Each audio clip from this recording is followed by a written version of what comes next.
اب اس نماز کے بڑے فائدے ہیں، لیکن ان نمازوں میں سے صرف ایک نماز کا ایک فائدہ بتاتا ہوں آپ کو۔ اللہ کے نبی صلی اللہ علیہ وسلم نے فرمایا من صلی الصبح فہو فی ذمۃ اللہ، جو آدمی نماز فجر پڑھ لیتا ہے وہ اللہ تعالیٰ کی ذمہ داری میں آ جاتا ہے۔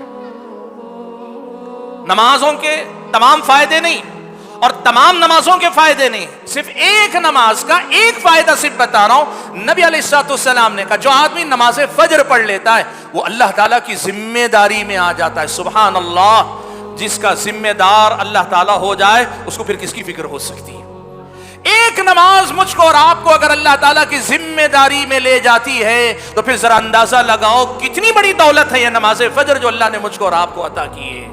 اور اسی کو پلٹ کر دیکھ لو، ایک نماز فجر کی ہم سے حفاظت نہیں ہو سکتی تو اللہ تبارک و تعالی ہماری قوم کی دشمنوں سے، عیاروں سے، مکاروں سے حفاظت کیوں کرے؟ ہم کیا کیا منصوبے نہیں کرتے، پلاننگ نہیں کرتے، کیا کیا تدبیریں نہیں کرتے، سب کرو، کرنا ہے، غلط نہیں ہے۔ اصل تو یہاں ہے نا، اللہ تعالیٰ نے یہ کہا، ضمانت ہے نبی کی زبانی، نماز پڑھ لو اللہ تعالیٰ تمہارا ذمہ لے لے گا۔ اور اللہ تعالیٰ ذمہ دار ہونے کا مطلب سمجھتے ہیں؟ کیا چاہیے آپ کو؟ آپ کیا چاہتے ہیں دنیا میں، آخرت میں کیا چاہتے ہیں، سب اللہ دے گا۔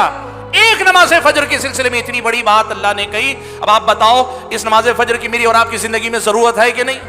ہماری زندگی میں نماز کی ضرورت ہے کہ نہیں؟ یہ جو ذہن ہم نے بنایا اللہ کا حق ہے، نہیں دیں گے تو اللہ تعالیٰ معاف بھی کر دے گا، بڑا غلط ذہن ہم اور آپ نے دیا ہے۔ اللہ کے بندو اللہ معاف کرے گا نہیں کرے گا یہ ایک الگ مسئلہ، محرومی کتنی بڑی ہے، ایک نماز فجر چھوٹتی ہے، اللہ کی ذمہ داری سے ہم نکل آتے ہیں، کتنا بڑا نقصان ہے، ہم اور آپ اندازہ لگائیں۔